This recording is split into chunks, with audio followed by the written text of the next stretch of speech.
your name. And then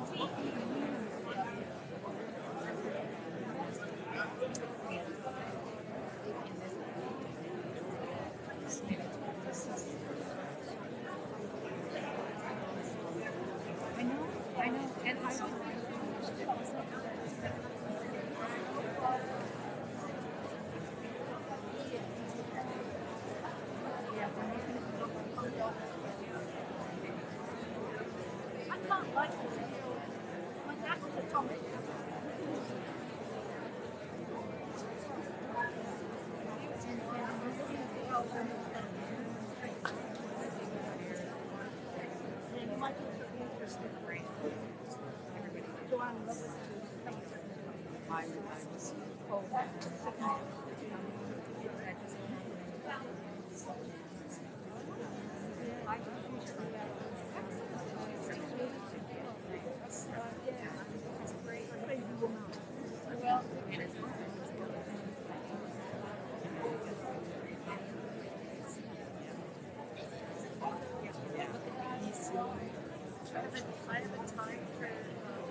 No.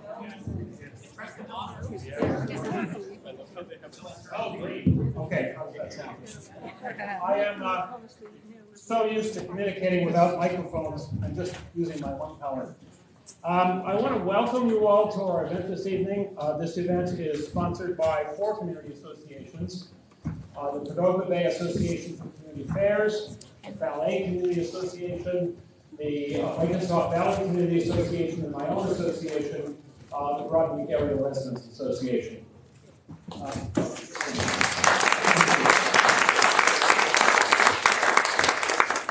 My name is Doug Baer. I'm president of the Broadmead Association. And asking questions this evening will be Stuart McPherson, who is the president of the Falaise Community Association. Now, apologies if I don't get this exactly correct, but we acknowledge and thank the Tongan people, also known as the Saanich and Esquimalt First Nations communities. I told you how to pronounce the T on that, Esquimalt. For allowing us to live, work, and play on their lands. We also give thanks to the ancestors, hereditary leaders and matriarchs, creatures big and small, for looking after the rich resources and cultural teachings of this beautiful land. As you can imagine, we've been challenged by the number of large number of candidates, all of whom we thank for their community service and agreeing to run for.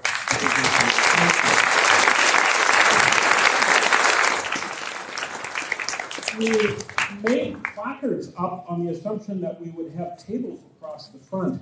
In 2018, we managed somehow to squeeze 20 people on a set of tables across the front, but now we have 22, and we decided with some reluctance to part with the tables. That meant that those nice little placards that one of our volunteers worked so hard to get made up are a little bit less useful, although you might still be able to read them from where you sit if you sit higher up. When they answer questions, we're going to ask the candidates to speak out their name. And by the way, when you read out your name to us, that doesn't count in the 25 seconds we'll give. Okay.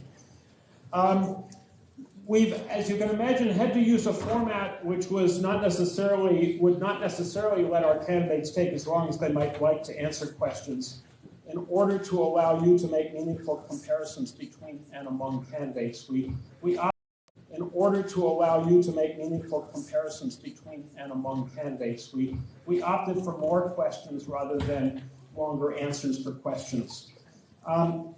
Questions to be asked come from members of our community associations. The associations themselves decided not to formulate questions like we did in 2018. We wanted to leave as much space as possible for questions from our members, so we opted out of having our boards of directors each determine a question and eating up a third or half of the question space with, quote, the association questions. Now, candidates, you may remain seated or stand as you wish. If you wish to stand, don't come up to the front of the stage. Stay where you are, maybe a step or two, but don't spend a lot of time coming up front. We have to work through this fairly quickly. Audience. This is going to be difficult from some of you who are campaign workers, but please refrain from applause or other expressions of enthusiasm until we provide you with the cues at the end of each segment. Okay? If the timing is going to work, we don't have time for applause. You're eating into your own candidate's time, for one thing, if you do it in mid-answer.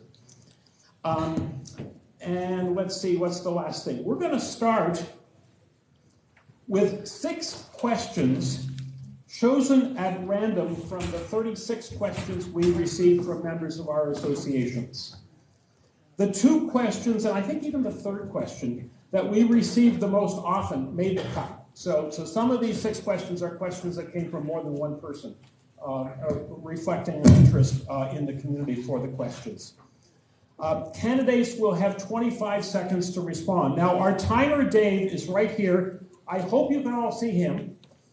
At the 20-second mark, he's going to hold up his hand like this, indicating that you have 5 seconds left. When your time is up, he's going to yell as loudly as possible, "Time!" And you should cut yourself off in mid-sentence, indeed in mid-word. Okay? That won't be easy. That having been said, I'm now going to turn it over to Stuart, who will pose the first question. And before I forget, one last thing. The microphone's going to be passed this way. The 2 mayoral candidates at the very end will participate with the other candidates for most questions, but we'll have questions just for them in the middle of the meeting. And then the microphones will be passed back. It is a question. John, point of clarification. Point of clarification, I thought the intros would have gone before the question, but it's your decision, of course. The introductions, sorry. Point of clarification, I thought the intros would have gone before the question, but it's your decision, of course. The introductions, sorry. Thank you. Yes. Yes. We were going to give the candidates 25 seconds to introduce themselves. That was my flaw for the evening, right? That was my mistake for the evening, right? and I thank you for pointing that out. Candidates, if you catch me doing something wrong, I told you I was going to do and I'm not doing it, or vice versa, please let me know. Okay, introductions, 25 seconds each. Let's get the microphone singular going. I will press the magic button here so that it's supposed to turn green.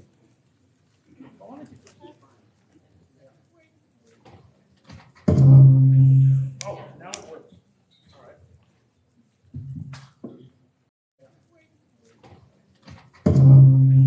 Oh, now it works. All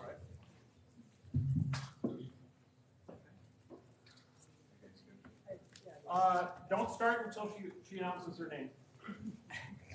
My name is Karen Harper, and I'm very honored to have served on Saanich Council for the past 5 years. And I'm seeking another term because there's still so much 5 years. And I'm seeking another term because there's still so much to do in the area, particularly of housing. My vision in the area, particularly of housing. My vision for Saanich is that it be a vibrant community in the area, particularly of housing. My vision for Saanich is that it be a vibrant community into the future where your children and your grandchildren can afford. Vision for Saanich is that it be a vibrant community into the future where your children and your grandchildren can afford to live here. So if that vision meets to your taste, please support me on October 15th.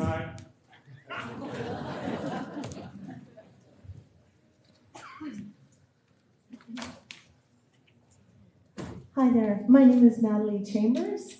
It's really an honor to stand here before you after 2 years of not being in the chamber. Stand here before you after 2 years of not being in the chamber, but you can.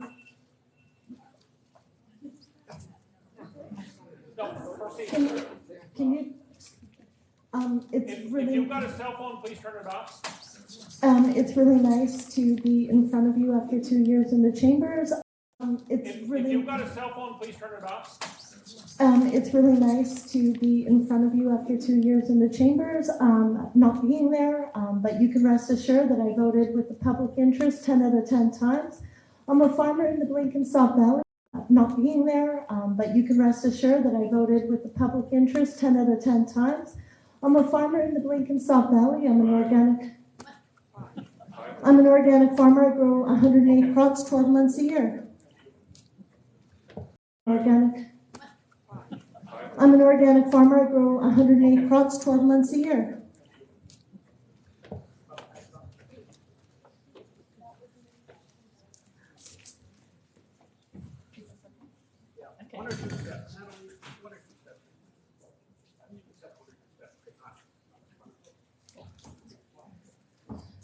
Good evening, everyone. My name is Bianca Chu. Thank you so much for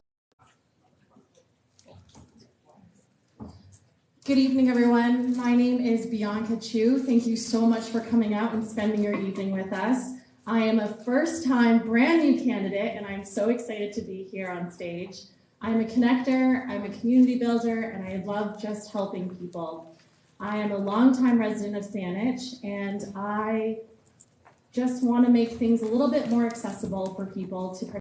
I am a longtime resident of Saanich, and I just want to make things a little bit more accessible for people to participate. Thank you so much, and I look forward to talking to you tonight. Thank you so much, and I look forward to talking to you tonight.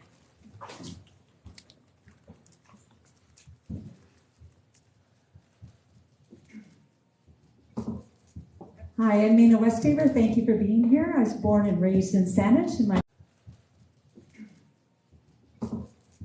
Hi, I'm Mina Westaver. Thank you for being here. I was born and raised in Saanich, and my husband and I have 30 years. I've raised our 4 boys here. Saanich is my home. I've worked for 35 years in Parks, Recreation, Community Services. My husband and I have 30 years. I've raised our 4 boys here. Saanich is my home. I've worked for 35 years in Parks, Recreation, Community Services, and financial assistance has been my latest portfolio. I run 2 successful. I've worked for 35 years in Parks, Recreation, Community Services, and financial assistance has been my latest portfolio. I run 2 successful businesses, Power West Athletics and Soul Sisters Victoria.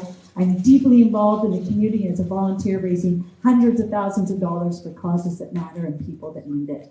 Thank you for being here. In the community as a volunteer, raising hundreds of thousands of dollars for causes that matter and people that need it. Thank you for being here.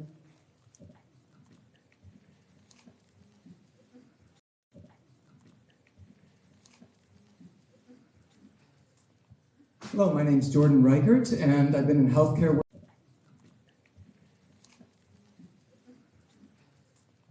Hello, my name is Jordan Reichert, and I've been a healthcare worker for Island Health for the past 15 years in the field of mental health and addictions. I care deeply about Saanich, and I want to bring that ethic of care to City Council. I also want to make sure that as we build towards a bright future for Saanich, that care to City Council. I also want to make sure that as we build towards a bright future for Saanich, that it doesn't matter what issue we're addressing, whether it's housing, transportation, that as we build towards a bright future for Saanich, that it doesn't matter what issue we're addressing, whether it's housing, transportation, safety, or infrastructure, that we're doing it with an ecocentric. It doesn't matter what issue we're addressing, whether it's housing, transportation, safety, or infrastructure, that we're doing it with an ecocentric lens. Thank you. Good evening. I'm Basil Langevin. Thank you. Good evening. I'm Basil Langevin. This election is about our future. In the face of climate change. Good evening. I'm Basil Langevin. This election is about our future. In the face of climate change, housing shortages, and economic uncertainty, it's easy to worry about what lies ahead. But I'm running because I believe a better future is possible. I look forward to building it with you. Thank you. Hello, I'm Teal Phelps Bondroff, and I'm a passionate researcher and community builder. I work as the Director of Research for Oceans Asia, fighting wildlife crime around the world. And I'm the guy that helps build and support little free libraries around our communities. And I'm looking forward to working on affordable housing, making our streets safer and more accessible, and making our communities more connected and sustainable.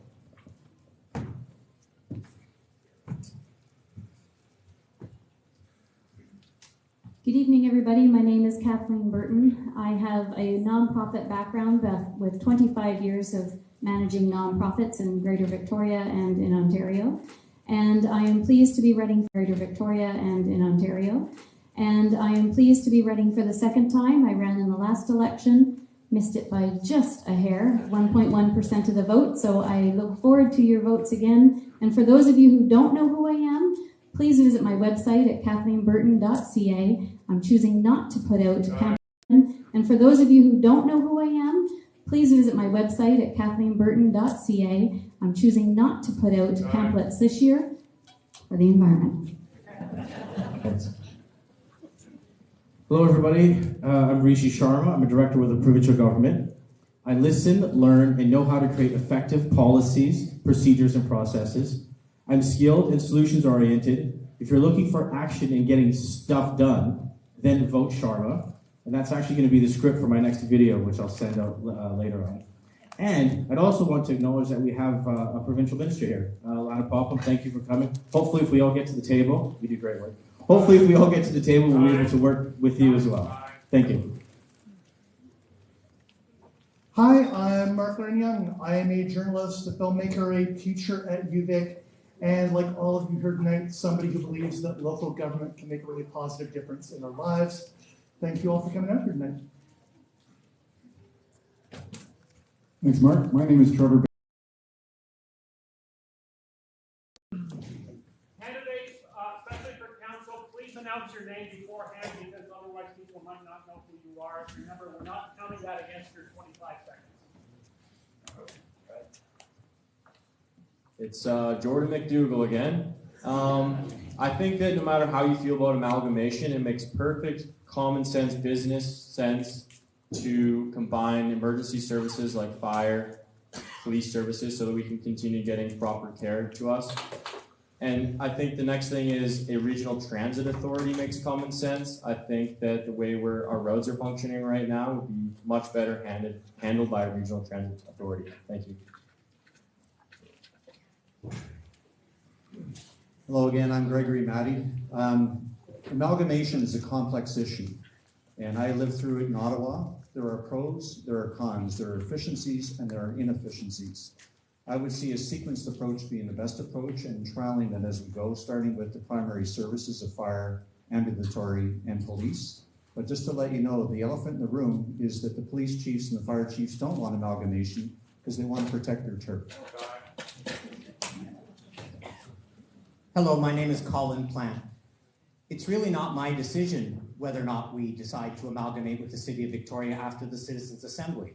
It's yours if the Citizens' Assembly even recommends that we have a vote.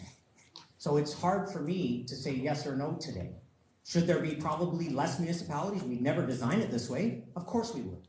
But to simply say that Victoria and Saanich should join, I'm not convinced that would be in the best interest of Saanich residents at this time. I'm Art Pollard, and my feeling mirrors what Colin has just said. We can get this amalgamation thing out of the way once we bring it to the table. But as he said, it's your decision. It's not council. It'll probably have to go to a referendum. And at that time, every one of us will have our vote to make our choice. Hi, I'm Judy Brownoff. I think it's important to recognize that on the surface, everyone thinks if you join everyone together, there'll be some savings. But some of the issues are how well have some jurisdictions been maintaining their infrastructure and things like that. So the Citizens' Assembly process I support because we will get information from that.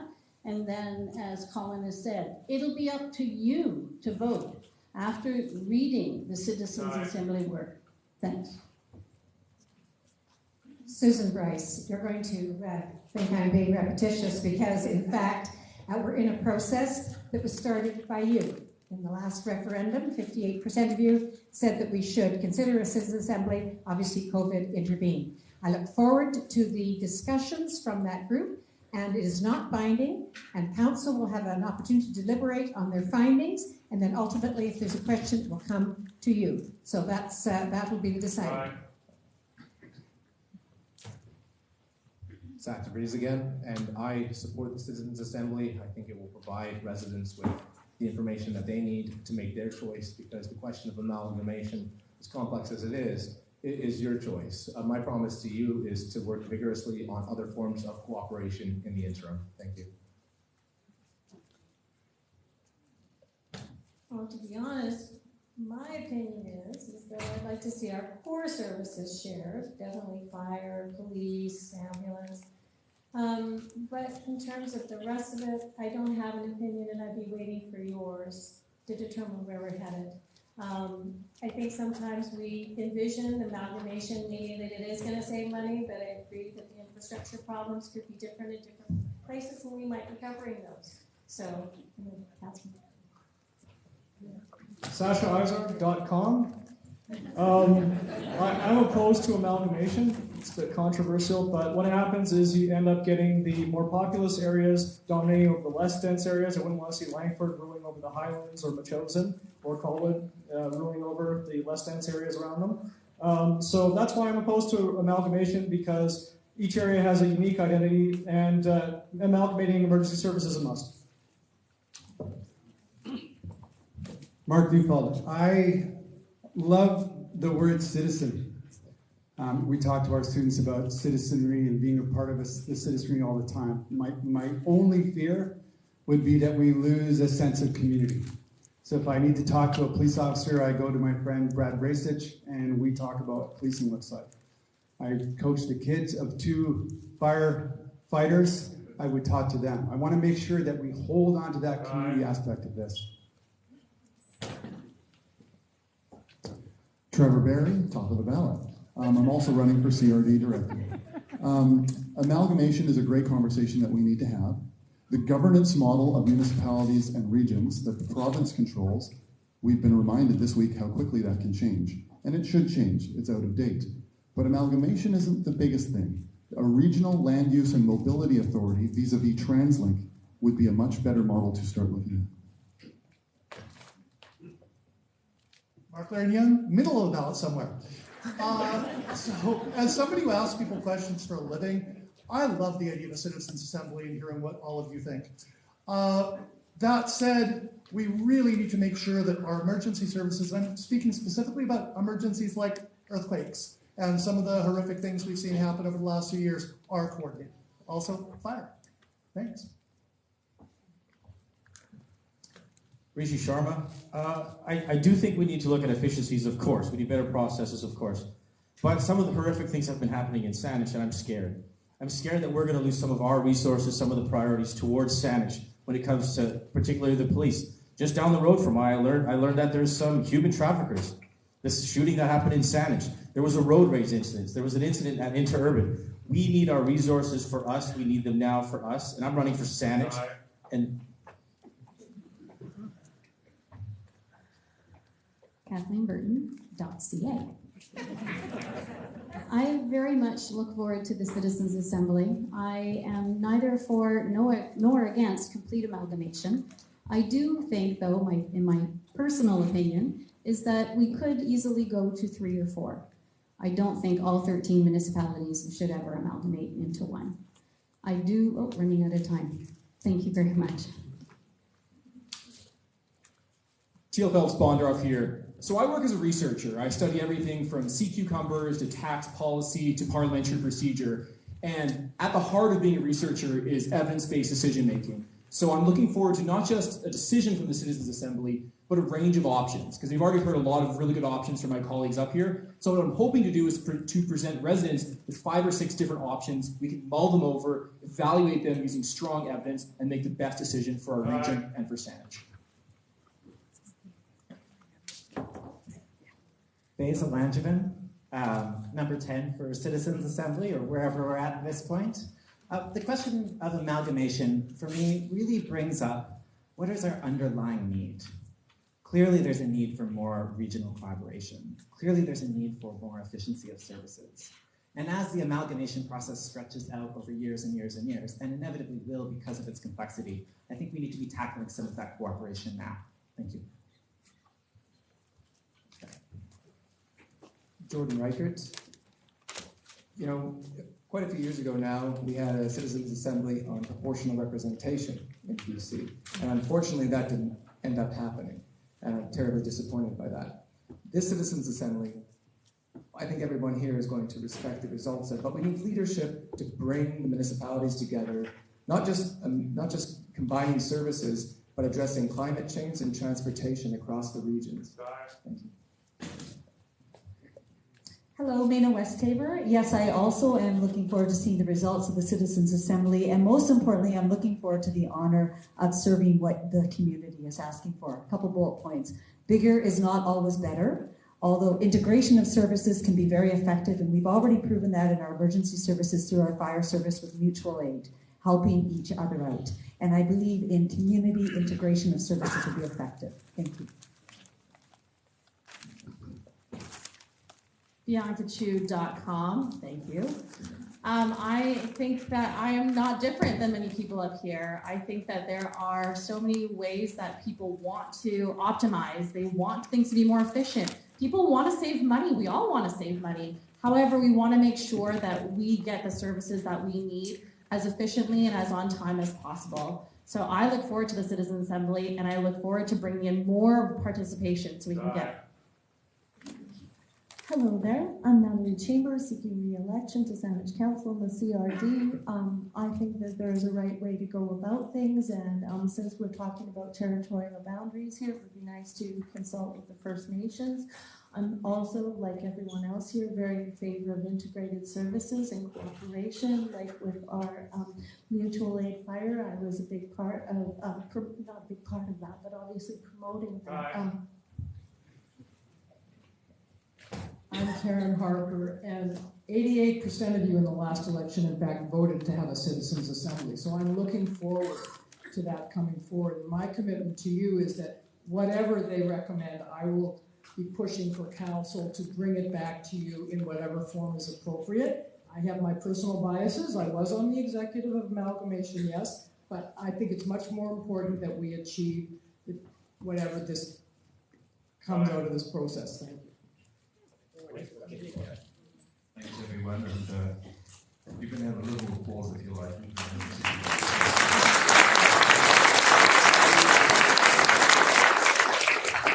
Now we move on to our second question, and we're going to start with Karen, and we'll go back on the circle. And the question is, what would you do differently from the present council?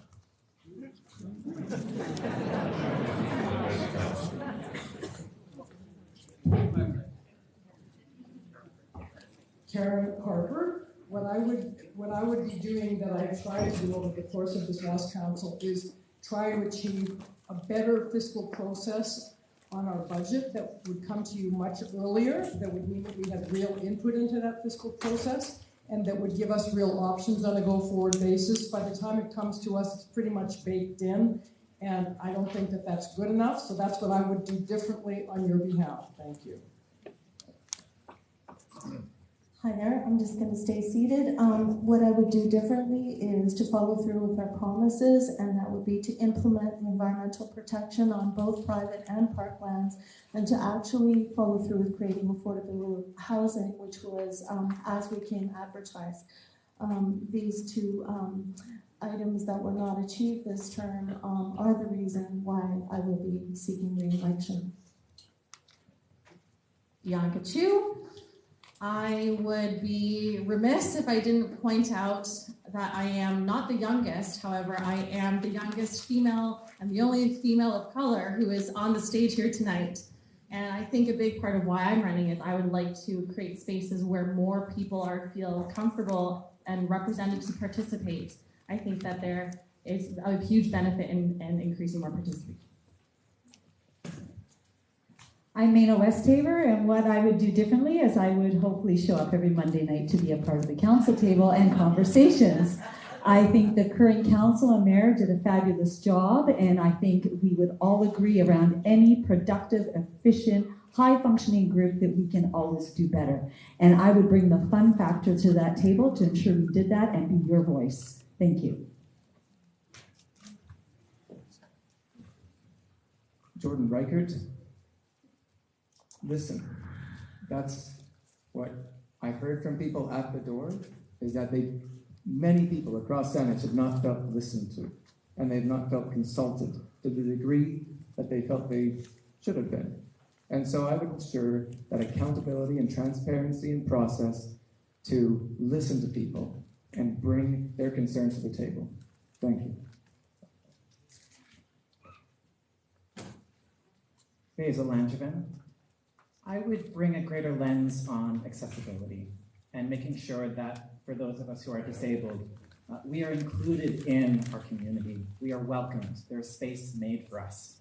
I commend the council on a lot of really great work this term, and I think there's just a little bit further to go in terms of accessibility. Thank you. This term, and I think there's just a little bit further to go in terms of accessibility. Thank you.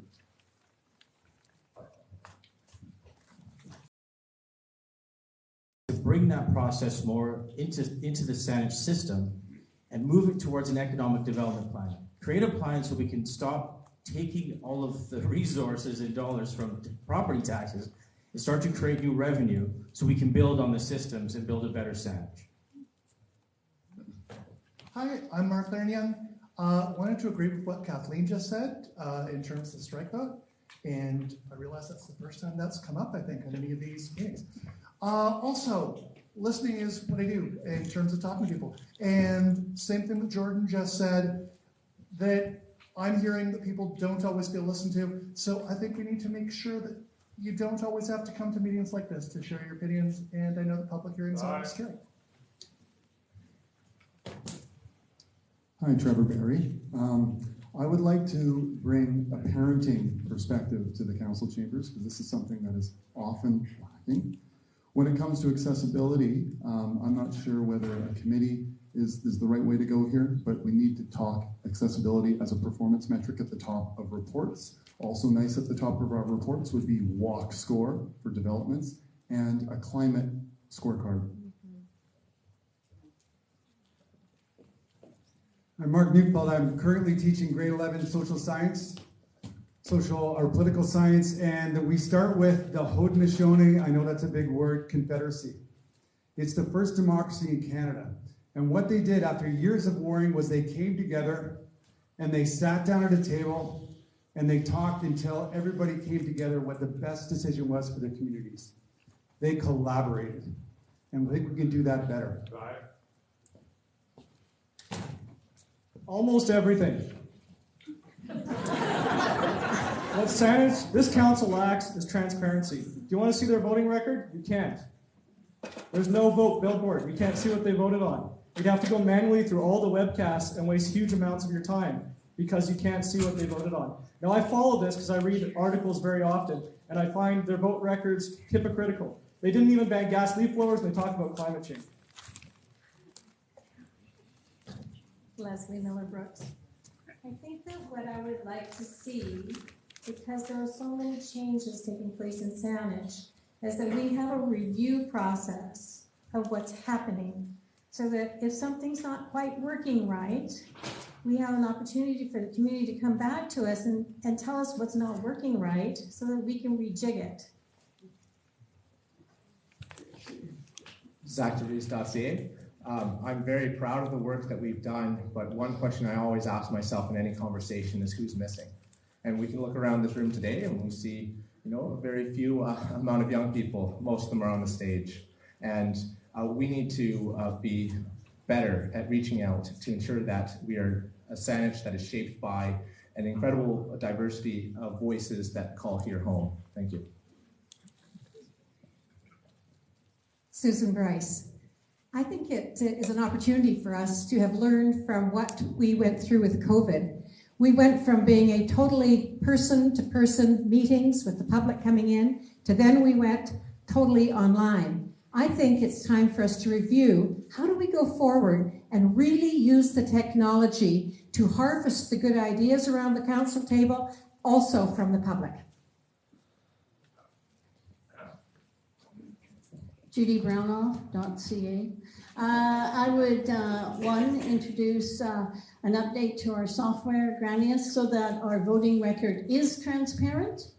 Two, I would like motions that come forward to council be referred to the CAO so we know time, financial, all those sorts of things. And three, create a civic engagement program for young people to get them back in the game. A lot of them want to run, and we need to educate them on how. Thanks.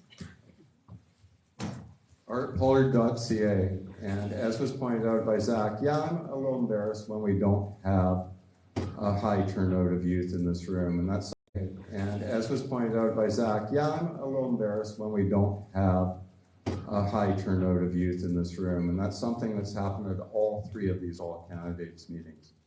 It's something we clearly have work to do to engage the youth. That's happened at all three of these all candidates meetings. It's something we clearly have work to do to engage the youth. We have a chance at UVic and Camosa in the next 2 days, and I hope we can look forward to seeing that happen. My other big concern, in addition to engagement with the youth, getting them out and voting and involved. Hello, I'm still Colin Plant. There's two things that I would do differently, and that was the question. What would you do differently? Give examples. Number one, I think when Saanich is going to look at taking on new initiatives, we need to consider places that we maybe need to make some cuts. And that's a difficult word around the council chamber. The second thing, you're right. We're not getting a lot of input sometimes at our meetings. We need to go out to the public and have listening sessions at different parts of the municipality. Hello again, Gregory Matty. I would commend the current council for all their efforts that they have put into public service, but I would say that there's two. Hello again, Gregory Matty. I would commend the current council for all their efforts that they have put into public service, but I would say that there's two areas in particular: responsiveness and efficiency. Responsiveness and efficiency.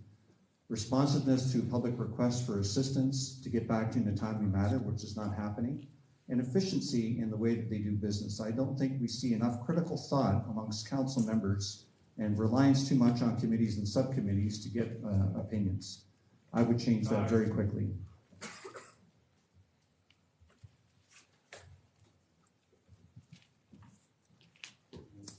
Jordan McDougall.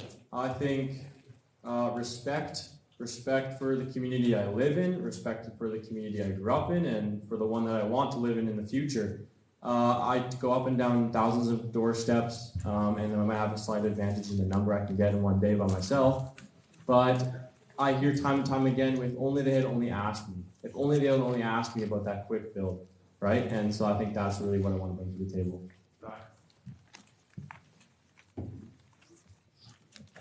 Fred Haynes. We would need to implement some of the amazing things that this council has pulled together with its award-winning plans on housing, climate change, economy, etc.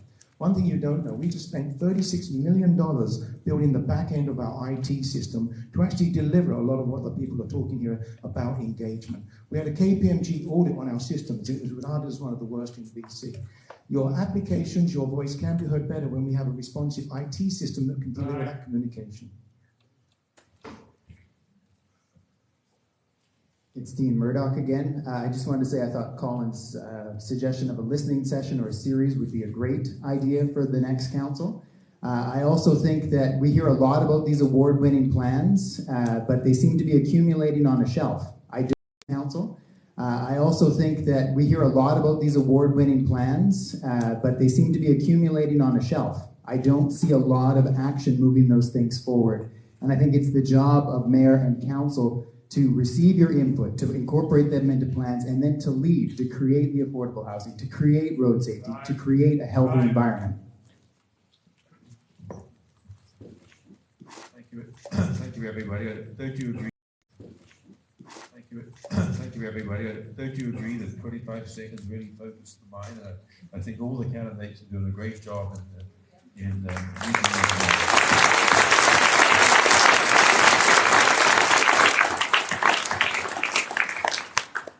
So time-wise, we're doing not too bad. We do there somewhere.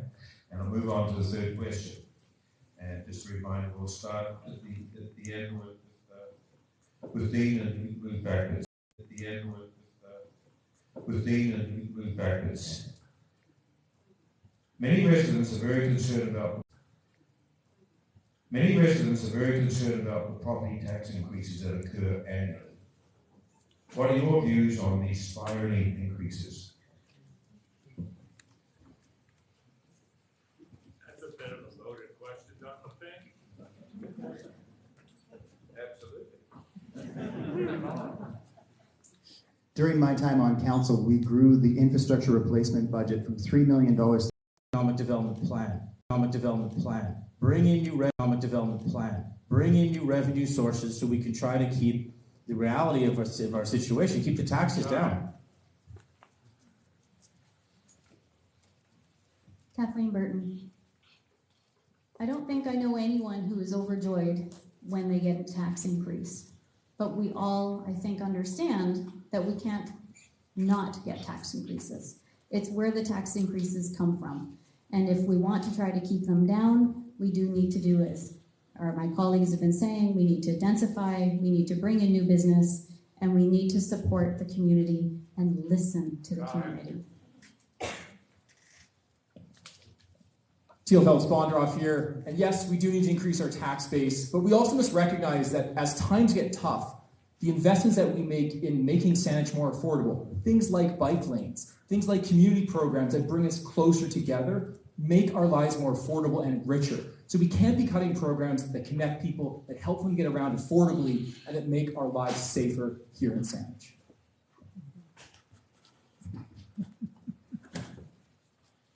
Basil Angevin. So many people in our community are struggling with housing, whether struggling with the cost of maintaining their mortgage or struggling to find a place to live. The fortunate thing is, as my colleagues have stated, as you increase density, as you allow infill and build up our corridors, we're going to expand the tax base. So we can actually solve both of these challenges at the same time. Thank you. Jordan Reichert. The core purpose of a municipality is to make sure that the infrastructure is meeting the needs of the people, right? Sidewalks, roads, water, sewage, lights, parks, all these things need to be taken care of and be accessible and be safe so that it makes our lives easier day in and day out. And we have to balance that. We need taxation with that representation at the local level so that people feel that what they're paying is a good representation. Thank you. Hi, Mayna Westhaver. So I worked in a department where we were revenue-based, and there are lots of spaces for growth and recreation services. Ironically, it was the only position where I spent money because I was supporting those on low income, but I learned how to access grants, how to listen to people for them to tell us what it was that they needed. So we need to do a lot of consultation, we need to do implementation and constant reevaluation so your taxpayers' dollars are going where you want them. Hi, everybody. My Mandarin name is Zhuyanjie, for anybody who speaks Mandarin. Bianca Chu. Hi, everybody. My Mandarin name is Zhuyanjie, for anybody who speaks Mandarin. Bianca Chu. Budgeting is something that is very complex, but the question that was risen is because the last couple of years have been tough. Things are expensive. Inflation is an all-time high, and I think families are feeling really stretched. So I think that there is a need for further education because taxes going towards good services that people need, that's a good thing. So my priorities are balancing people, planet, and profits. Thank you. Hi there, I'm Natalie Chambers, seeking re-election. I have a diploma from Yale.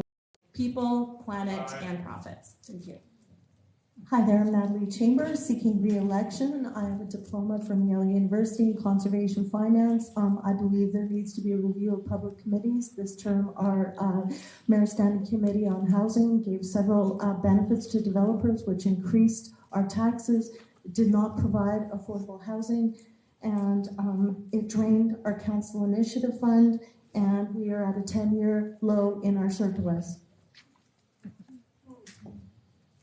Karen-Harper.ca. This is actually something that I have done successfully in my prior life.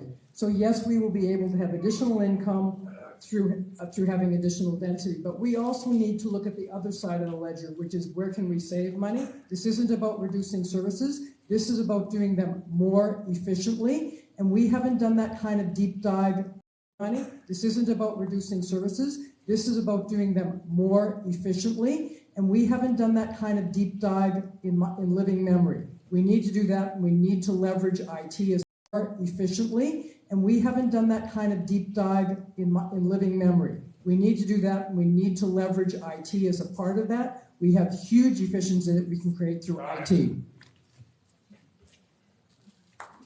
Thank you, everyone.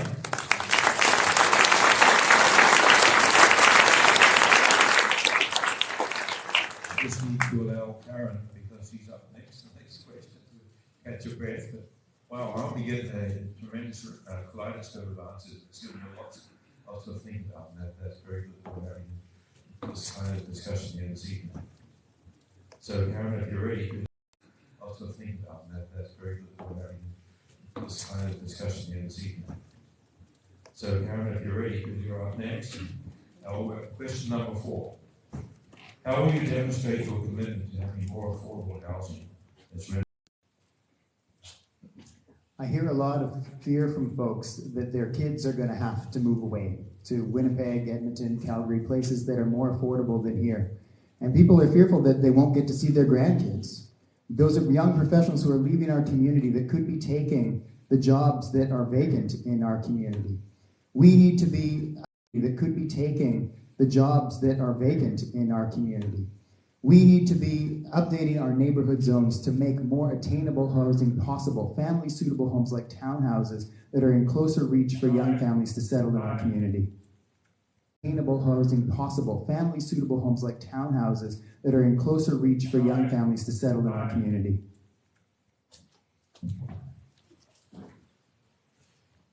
Thank you.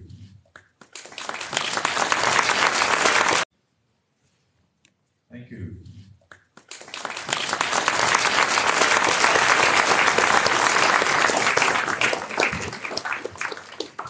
And now we're moving on to the second last question.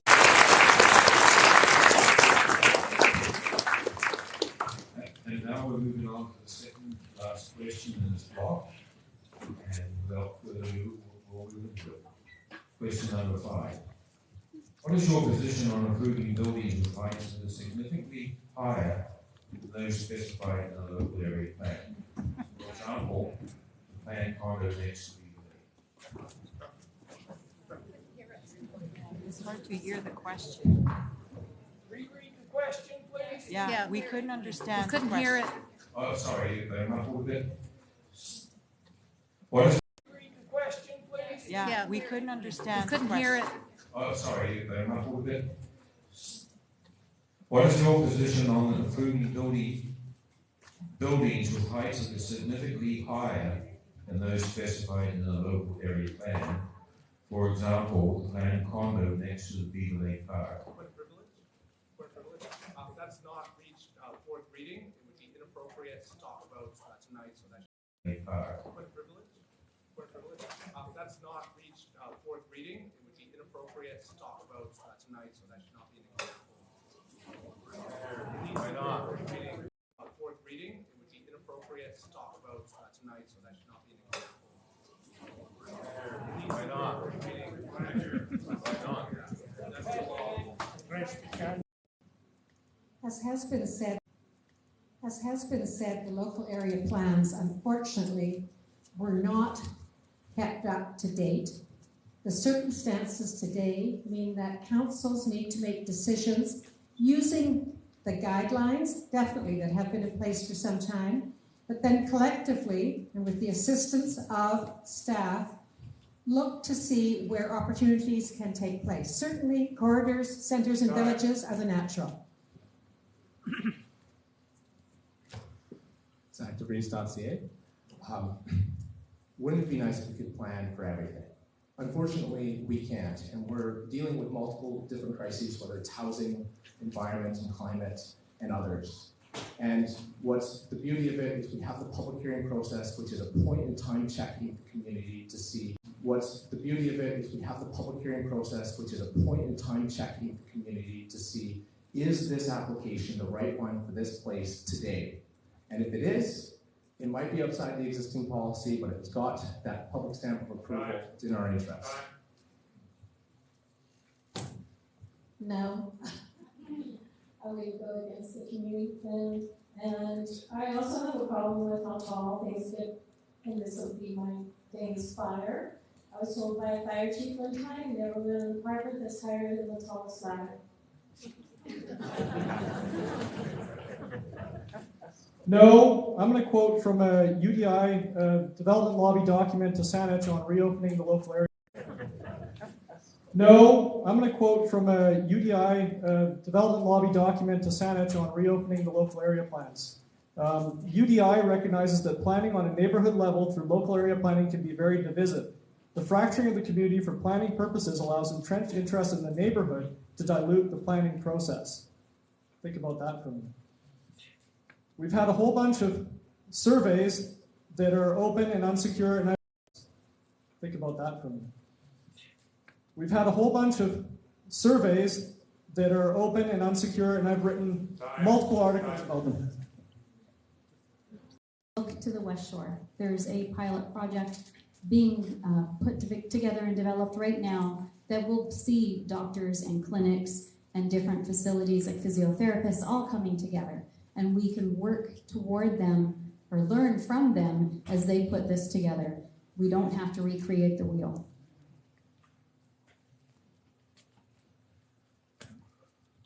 Rishi Sharma, this is a very, very difficult problem, a very difficult situation. My wife is an RN. I actually am working on an intergovernmental pan-Canadian table looking at labor shortages. Healthcare is top agenda item. I was proud to see our premier raise this again with the other premiers and trying to get more funding to British Columbia. But that funding needs to make its way down to the municipalities. That will help us to create spaces. But as people are saying, we can look at operation costs, look at a continuum of care to help with those coming here. Mark Young, and the West Shore Initiative is great.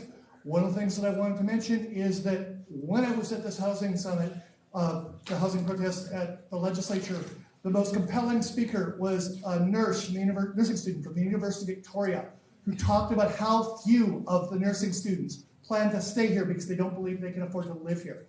How many of them have been homeless throughout their education? I've posted this video, please check it out. Trevor Barry, top of the ballot. I'm off work right now on leave to run this campaign. And I've been off work for a year because I took time off to take care of my ailing grandmother a year ago. We lost her in December. This was her idea. Certainly the health authority knows where the people live who don't have a family doctor. Can't they send Trevi one of those special Google Maps to the city so the city can know where to make room and space? Maybe those are where the permissive tax exemptions should be. Mark Newfield, I'm going to try not to screw this up because my dad taught medicine for a living around the world. We have people in our communities from other countries who have moved here because this is an amazing place to live. They can't practice medicine because we haven't figured out how to get them to the point where we're going to certify them. We need to do that. We have amazing communities. If we had diverse communities and we welcome these people in, we could have a whole bunch more healthcare professionals really quickly. SashaIsart.com. How are we going to fix the healthcare problem by building more residential high-rises? We can't even solve the situation right now. We need the proper infrastructure to fix the problem before we build even more high-rises when people here now can't even get healthcare. Like, think about that. It just doesn't make any sense. Why would you be focusing on building more high-rises and not getting healthcare? I think it's about overhead. So if they have a clinic that they could work in that was supported by Saanich as a hub, might work. I also thought of kind of a crazy idea again about having cottage industry, like where you live at home and the doctor can have his office at home or her home. I had a great uncle who was an optometrist and he had a clinic in his garage. Exactly what it is. Unless they're homeless, You need the houses to get the humans that are going to deliver the medical services that you need. What the municipality can do, below market commercial units and new developments, accessory commercial units in single family zones so that doctors can practice at home. And there's other innovative solutions that we can have, but at the end of the day, if we can't house them, where are they going to come from? They'll have nowhere to go. Susan Bryce, the issue of the lack of enough primary care physicians has been a long time coming. The seeds of this were sown decades ago. It's not just going to be solved by having cheap rents for them in their clinics. We as municipal councillors can't solve it, but we can be a part of the solution. We wrote to the province and said, let us work with you. We want to be a partner in the solution. Yes, wouldn't we like a magic wand to get some of these doctors back here? I think we also need to look at intergenerational. So if you look at some of our seniors facilities, I know in Alberta, they actually have spaces for doctors. So the doctors come on certain days and they have appointments, and it's a great location. If it's about the site, yes, but I think it's also about the cost of operating a business as well as dealing with all the paperwork to the government. There's two parts to this equation. One is, are doctors being paid enough? My personal feeling, no, they are not. The biggest thing is if you want to live in a city, you've got to earn a living wage, and that's why we're not getting doctors here. Now, we can talk all night long about how we're going to give them a break on their rent, on their amenities. What happened about 30 years ago was doctors chose to be business people and setting up their own clinics. Their amenities. What happened about 30 years ago was doctors chose to be business people and setting up their own clinics. Hi, I'm Colin Plant. Certainly healthcare is the responsibility of the federal and provincial governments. We all acknowledge that. But what can we do is the question. And the question is best answered by saying being open to innovation, being open to the idea that when we ask developers, or actually what happens is when developers ask us, what are you looking for? We're looking for healthcare spaces. The ideas of potential tax exemptions, or perhaps Saanich acquiring land to allow doctors to work, maybe.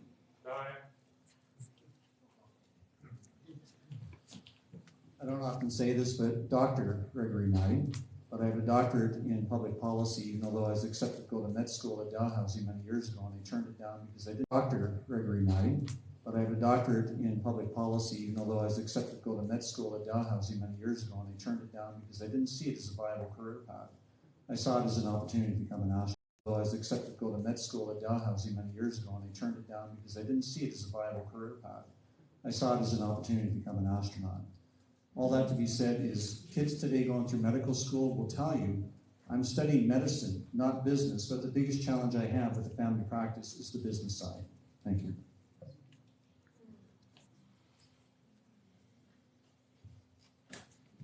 Jordan McDougall.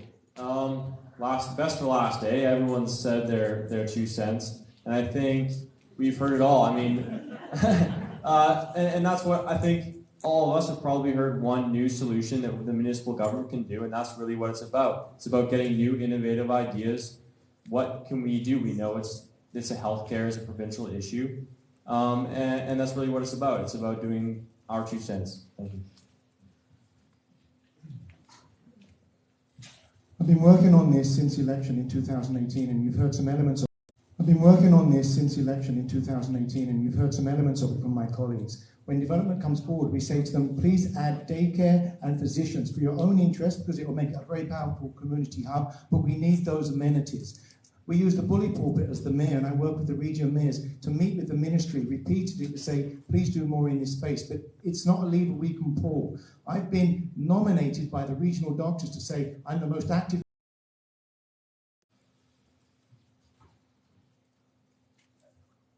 Like a lot of folks, my family also doesn't have a family doctor.